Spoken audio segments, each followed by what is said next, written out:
कुछ ऐसे वाक़यात रूनुमा हुए जो इस बात की तरफ इशारा थी कि इस सरजमीन पर कुछ गैर मामूली चीज़ होने वाली है। उन वाक़यात में एक हैरत अंगेज वाक़या अस्हाबे फील और अबाबील का हादसा है, जिसे अल्लाह ने कुरान मजीद के सूरह फील में भी जिक्र किया है और जो अरबों की तारीख का एक अजीब सानया था। हज़रत मोहम्मद सल्लल्लाहु अलैहि वसल्लम की विलादत से कबल अरब के जुनूब में वाक़े मुल्क यमन पर एक बादशाह की हुकूमत थी जिसका नाम अबरहा इब्न अशरम था। अबरहा नसरानी था और किसी ज़माने में हबशा के बादशाह नजाशी का कमांडर रह चुका था। उसने यमन के बादशाह जुनवास को एक जंग में शिकस्त देकर खुद को नजाशी का वफादार साबित किया। इस तरह नजाशी ने अबरहा को यमन के तख्त पर बिठा दिया। जब अबरहा को मालूम हुआ कि अरब के लोग काबा को निहायत ही मुकद्दस तस्वुर करते हैं और हर इलाकों से लोग काबा की ज़ियारत के लिए मक्का का सफ़र करते हैं, तो उसने यमन के दारुल खिलाफा सना में एक अजीम और निहायत ही खूबसूरत गिरजाघर तामीर करवाया। कहते हैं कि उस ज़माने में पूरी सरजमीन पर इससे ज़्यादा खूबसूरत और आलिशान गिरजा कहीं नहीं था। उसने पूरे जजीरा अरब में अपने मुबल्लिग को भेजा और लोगों को सना आकर इस गिरजाघर की ज़ियारत करने की दावत दी।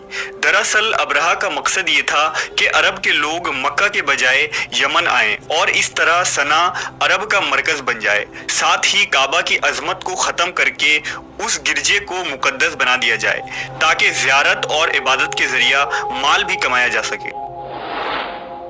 जब अरब के लोगों को उसके इस इरादे का इल्म हुआ तो वो तैश में आ गए और बहुत ही गजबनाक हुए।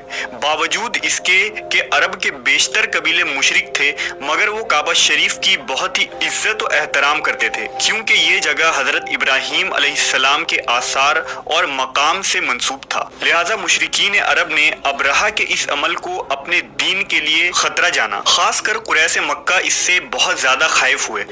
लिहाजा बनु किनाना का एक शख्स गुस्से में यमन गया और एक रात उस गिरजे में दाखिल होकर एक हिस्से में आग लगा दी, जबकि दूसरे हिस्से में निजासत और गंदगी फैला दी। जब अबरहा को इसकी खबर मिली तो उसने अपना सब्र खो दिया और मसीह की कसम उठाते हुए कहा कि वो अपने इस इबादत खाने की तौहीन का बदला काबा पर हमला करके लेगा। लिहाजा उसने हबशा के बादशाह नजासी से मदद तलब की और हाथियों का एक अजीम लश्कर मंगवाया। वो लश्कर समेत यमन से रवाना हुआ ताकि काबा को ढाकर उसका खात्मा कर दे। इधर अरब के तमाम कबीले अबरहा के खिलाफ उठ खड़े हुए और उसे शिकस्त देने के लिए मैदान जंग में कूद पड़े। लेकिन अबरहा के उस अजीम लश्कर के आगे अरब का हर कबीला शिकस्त खाता चला गया। बनु सलीम, बनु गुतफान, बनु असद और बनु सकीफ जैसे बहादुर कबीले ने भी अबरहा के आगे हथियार डाल दिए। जब अबरहा का लश्कर ताइफ के करीब पहुंचा तो उसने एक दस्ता मक्का रवाना किया। जब वो दस्ता मक्का के करीब पहुंचा तो ऊंट देखे, लिहाजा उन्हें गनीमत समझकर अपने कब्जे में ले लिया। ये ऊंट कुरैश मक्का के सरदार जनाब अब्दुल मुतल्लिब के थे, जो हजरत मोहम्मद सल्लल्लाहु अलैहि वसल्लम के दादा थे। उन ऊंटों की तादाद 200 या 400 थे। जब ये खबर अब्दुल मुतल्लिब को मिली तो आप मक्का से बाहर आए और जहां अबरहा का लश्कर ठहरा था वहां जाकर अबरहा से मुलाकात की दरखास्त की। जब अबरहा को मालूम हुआ कि कुरैश का सरदार उससे मुलाकात करने के लिए आया है तो उसने आपको अपने खेमे में बुलाया और जब हजरत अब्दुल मुतल्लिब को देखा कि एक बुलंद कामत, रौबदार और निहायत ही हसीन और जमील आदमी है, तो अबरहा आपको देखकर मरऊब हो गया और बेख्तियार तख्त शाही से उतरकर आपकी ताजीम और तकरीम के लिए खड़ा हो गया और अपने बराबर बिठाकर दरियाफ्त किया कि आपकी तशरीफ आवारी का क्या मकसद है। हजरत अब्दुल मुतल्लिब ने जवाब दिया कि हमारे ऊंट और बकरियां वगैरह जो आपके लश्कर के सिपाही हाँक लाए हैं, उन सब मवेशियों को हमारे सुपुर्द कर दीजिए। ये सुनकर अबरहा ने कहा कि ऐ सरदार कुरैश, मैं तो ये समझा कि आप बहुत ही हौसलामंद और शानदार आदमी हैं, मगर आपने मुझसे अपने ऊंटों का सवाल करके मेरी नजरों में अपना वकार कम कर दिया है। ऊंट और बकरी की हकीकत ही क्या है? मैं तो आपके काबा को तोड़ फोड़ कर बर्बाद करने के लिए आया हूँ। आपने उसके बारे में कोई गुफ्तगू नहीं की। हजरत अब्दुल मुतल्लिब ने कहा कि मुझे तो अपने ऊंटों से मतलब है। काबा मेरा घर नहीं बल्कि वो खुदा का घर है। वो खुद अपने घर को बचा लेगा। मुझे काबा की जरा भी फिक्र नहीं है।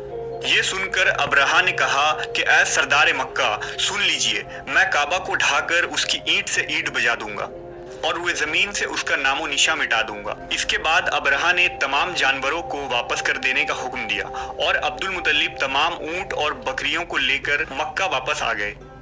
आपने मक्का के लोगों से कहा कि वो पहाड़ों में पनाह गुज़ी हो जाए, लिहाजा मक्का के तमाम कबीले मक्का से बाहर निकल गए। सिर्फ जनाब अब्दुल मुतल्लिब मक्का में अकेले रह गए। आपने काबा का दरवाजा पकड़कर बारगाह इलाही में काबा की हिफाजत के लिए रो रो कर दुआ मांगी। ऐ अल्लाह, बेशक हर शख्स अपने अपने घर की हिफाजत करता है, लिहाजा तू भी अपने घर की हिफाजत फरमा और सलीब वालों और सलीब के पुजारियों के मुकाबले में अपनी इताअत शुआरों की मदद फरमा। अब्रहा जब सुबह को काबा ढाने के लिए अपने लश्कर जर्रार और हाथियों की कतार के साथ आगे बढ़ा और मकाम मगमस में पहुंचा तो खुद उसका हाथी, जिसका नाम महमूद था, एकदम बैठ गया। वो अपने हाथी पर जितना दबाव डालता वो आगे न बढ़ता था, लेकिन जब वो उसका रुख यमन की तरफ करता तो वो फौरन चल पड़ता। अब्रहा इस वाक़े से सख्त मुताज्जिब हुआ। अचानक समुंदर की तरफ से गोल के गोल और झुंड के झुंड परिंदों के आ पहुंचे। अबाबील के इस लश्कर के हर परिंदों के चोंच और पंजों में कंकरियां थी। उन्होंने इस जोर की संगबारी की कि अब्रहा की फौज बदहवास होकर भागने लगी, मगर कंकरियां छोटी छोटी थी। वो कहरे इलाही के पत्थर थे कि परिंदे जब इन कंकरियों को गिराते तो वो संगरेजे हाथी के बदन में छेदते हुए जमीन पर गिरते थे। अब्रहा के लश्कर में भगदड़ मच गई। अबाबिलों की संगबारी अल्लाह के कहर व गजब की ऐसी मार थी कि जब कोई कंकरी किसी हाथी के सर पर पड़ती तो वो इस आदमी के बदन को छेदती हुई हाथी के बदन से पार हो जाती थी। अब्रहा की फौज का एक आदमी भी जिंदा नहीं बचा और सब के सब अब्रहा और इसके हाथियों समेत इस तरह हलाक व बर्बाद हो गए कि उनके जिस्मों की बोटियां टुकड़े टुकड़े होकर जमीन पर बिखर गईं। इस वाक़े के बाद अरबों में कुरैश मक्का और काबा शरीफ की अहमियत व अजमत मजीद बढ़ गई और चंद महीने बाद ही इसी साल नबी सल्लल्लाहु अलैहि वसल्लम